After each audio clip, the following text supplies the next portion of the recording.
What if the most dangerous disease you carry is not in your blood, not in your heart, and not in your age, but instead it lies in the very beliefs you hold on to every single day?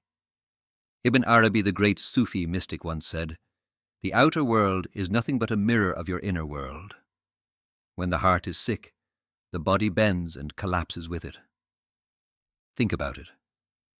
How many times have you told yourself that you are weak, exhausted, powerless, and immediately after your body seemed to obey, growing heavier and more tired than before?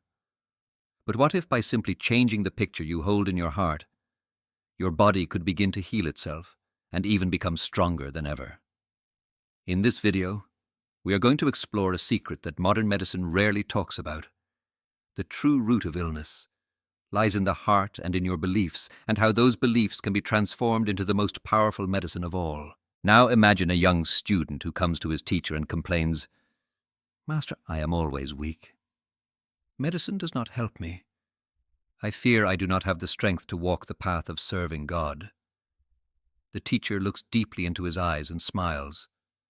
"My son, it is not your body that is weak. It is the image you hold of yourself that has chained you. The body is only the shadow of the heart. If inside you believe that you are collapsing, then your body will immediately obey." Ibn Arabi called this tasawur, the power of inner imagination. It is like a mirror. If you place before it the image of sickness and weakness, life reflects that back to you. But if you plant within it the image of strength and the light of God supporting you, your body will rise with extraordinary power. Think about your own life. Have you ever felt a small worry, like a passing ache, but then your mind exaggerated it into, "I must be seriously ill"? And strangely enough, your body began to show real symptoms. That is not just illusion. That is the power of belief and fear creating reality. Scientists today call this the nocebo effect. When you believe you are sick, your body produces real symptoms. On the other hand, when you believe in healing, that belief becomes the placebo effect, turning faith into real medicine. Centuries ago, Ibn Arabi already pointed this out. When a person whispers again and again, "I am weak, I am tired, I am helpless," those words become chains that tighten around the soul, and the body can only bow and obey. But when the heart is filled with certainty, "God is my strength, He is my support," then hidden energy awakens, and even the most exhausted person can be revived. So, ask yourself every day, what seeds are you planting in your heart? Seeds of fear or seeds of strength? Because the heart is fertile soil, and your body is only the field that grows out of it. In the past 5 minutes, you have seen clearly one truth. The root of disease does not only lie in the body, but in the story you tell yourself. And that story can be changed starting today. In the Quran, there is a verse that Ibn Arabi often quoted, "Do not fear, do not grieve. You will be victorious if you are truly believers." This verse does not speak of medicine or muscles or age. It goes straight to the source, the faith of the heart. Medicine can heal the body, but only faith can touch the soul. When a person keeps whispering inside, "I am weak, I am sick, I have no hope," those words are like commands sent down into the body. Every cell, every heartbeat, every breath obeys and begins to break down. But when the heart changes, when someone declares, "God is my strength, He is my support," then the body feels as though a fresh breath of life has entered, like a barren field, suddenly refreshed by rain. Today, science calls this the connection between mind and body. Many studies have shown that patients who maintain positive belief, who trust that they will recover, have stronger immune systems and heal much faster than those who surrender to fear. In the past, people called this a miracle. Ibn Arabi declared, "Thoughts are not shadows. They are energy connected to the unseen world. Whatever you imagine with certainty, you are inviting it into reality. If you imagine that sickness will stay forever, you are building it a home in your heart. But if you imagine strength with absolute trust in God, then the hidden treasures in your soul will awaken. They are stronger than any herb or medicine. There was once a disciple of a Sufi master who lived for years in sickness. He believed he would never have the health to serve. But in one single moment, when his heart turned, when he stopped saying, "I am helpless," and began to believe God supports me, his body changed instantly. Not by magic, but because the forgotten strength inside him was awakened. That is, the secret faith, is the invisible medicine flowing in your blood, breathing in your lungs, lifting your every step. It is always there waiting for you to choose. Either you feed fear and let it drain you day by day, or you plant the seeds of faith and let both your body and soul rise again alive with a new strength. There is a well-known story in the Sufi tradition. A weak and sickly student came to his teacher, his heart filled with despair. The teacher gently placed his hand on the young man's shoulder and said, "Tomorrow, you will find yourself stronger." Strangely enough, simply because he fully believed those words the next morning, the young man stood up with a strength he had never known before. But a few days later, the teacher said, "Who can know what tomorrow will bring?" Instantly, fear took over the student's heart, and soon his body collapsed once again. This story reveals a great secret. Both faith and fear are seeds, and the body will obey whichever seed you water more. Think about yourself.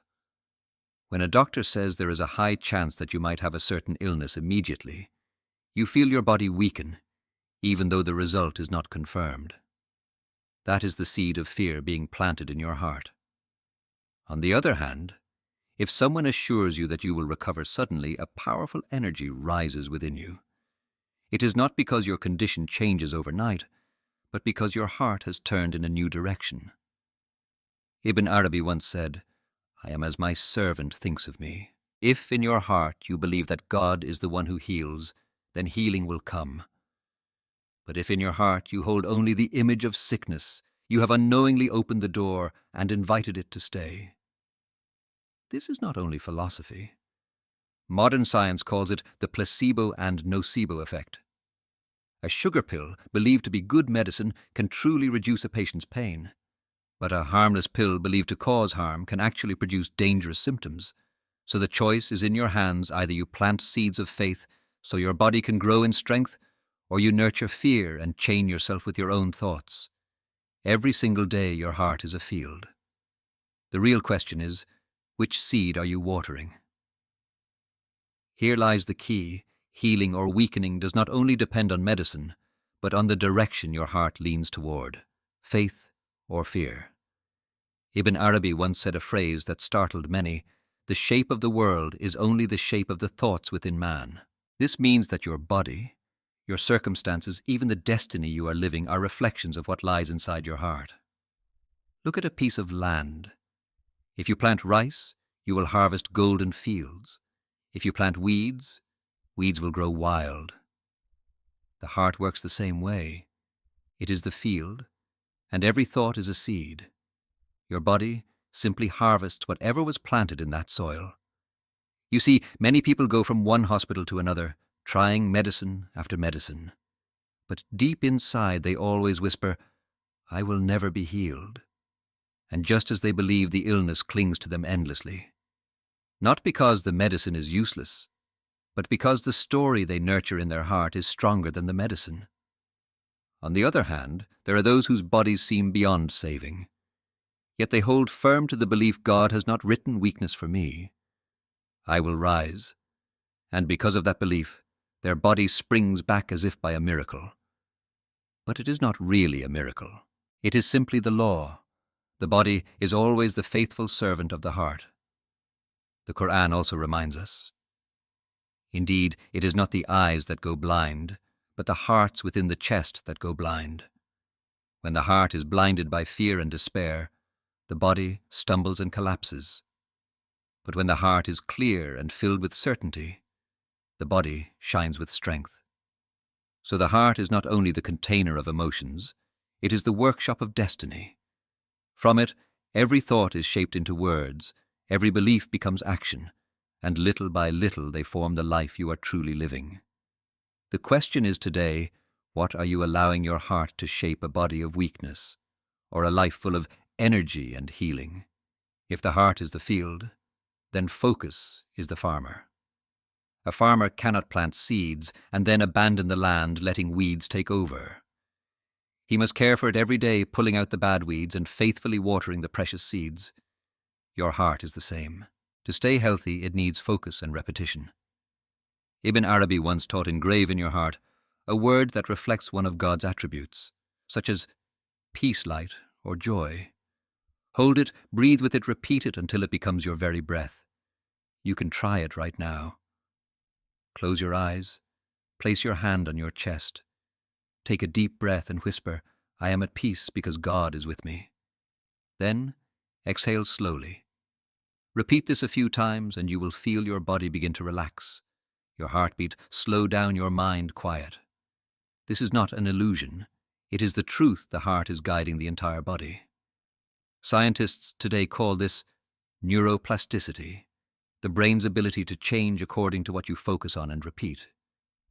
When you keep planting a positive thought, the brain rewires itself, creating new pathways, and your body begins to follow them. On the other hand, if you repeat negative thoughts, they also carve themselves deep, forming a habit of illness. That is why the Sufi masters considered focus and repetition the foundation of healing. They called it zikr, the remembrance of God. With each repetition of a word of one of his attributes, the heart grows brighter and the body is filled with energy. So never underestimate a simple affirmation. When you say, I am weak, you are calling weakness into your life. When you say, God is my strength, you are inviting strength to flow in.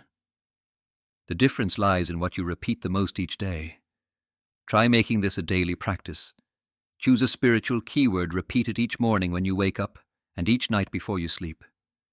At first, you may not notice much change, but after a few weeks you will notice your body slowly grows stronger, your mind becomes more peaceful, and you feel lighter, as if an old burden has melted away. Because when the heart focuses and repeats the light, your entire body is bathed in that very light.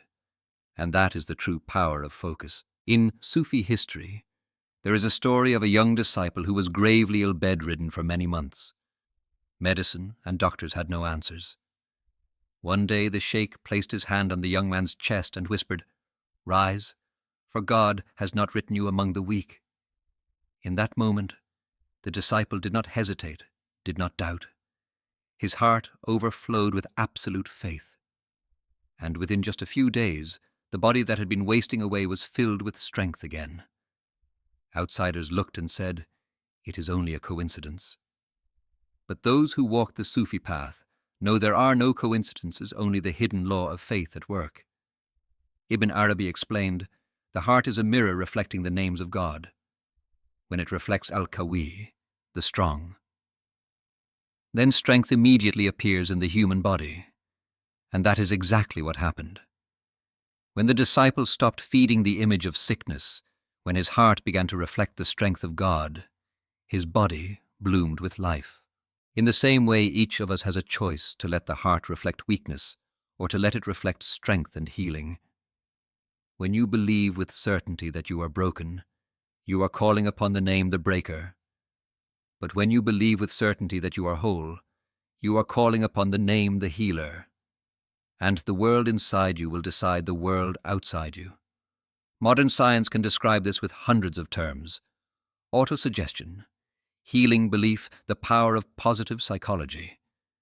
But for Ibn Arabi, all of it is contained in one simple truth. Faith is the key that unlocks the door of reality. So ask yourself today, what is your heart reflecting? Fear or strength?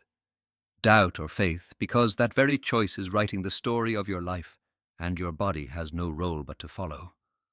All these things we have spoken of, belief, faith, inner strength, will remain just knowledge unless you turn them into daily practice. Ibn Arabi once reminded, every moment is a seed. If you plant in unconsciousness, weeds will grow. If you plant in awareness, the fruits will be fragrant. So how do you live in healing and awareness? First, begin by observing your heart. Each time a negative thought arises, fear, doubt, resentment, acknowledge it, but do not feed it. Let it drift away like a passing cloud. Replace it with a positive reminder, a zikr, a prayer. Second, practice gratitude. Each morning before doing anything else, whisper, "I thank you for giving me another day to live, to love, to become a better version of myself." Just a few seconds like this is enough to feed your heart with light. Third, carry a spiritual keyword throughout your day. It could be peace, it could be light, it could be strength. Whenever your mind becomes unsettled, return to that word. It will serve as your compass guiding you so you do not get lost in the shadows of fear. And finally, set aside a few minutes of silence each day, even just 5 minutes. Turn off the noise, place your hand on your chest, and remember God. This silence is the deepest medicine you can offer your heart. Because living in awareness is not about doing something grand, but about living each small moment in mindfulness in the light of faith. When you maintain this, your body will gradually transform, your soul will grow clear, and your very presence will become a source of healing for others. We have traveled a long journey together, and now perhaps you can see clearly. True illness does not begin in the body, but in the story you nurture in your heart. If the heart clings to fear, the body will weaken. But if the heart chooses faith, healing will flow like a miracle. Ibn Arabi once said, "The heart is the mirror of destiny. Whatever you allow to live in it, that will take on flesh and become your life." Meaning, the power to change has always been in your hands, right now. And so I invite you to do something very small today. Write down one positive affirmation for yourself. Something simple like, "I am strong, I am at peace. God supports me." Then share it in the comments below this video. Who knows, your affirmation might become a source of light for someone else who is lost in despair. If this message touched you, do not forget to hit like, share it with your loved ones, and subscribe to the channel, so together we can plant more seeds of light for our community, because you are never alone. And every time one heart awakens, the whole world changes.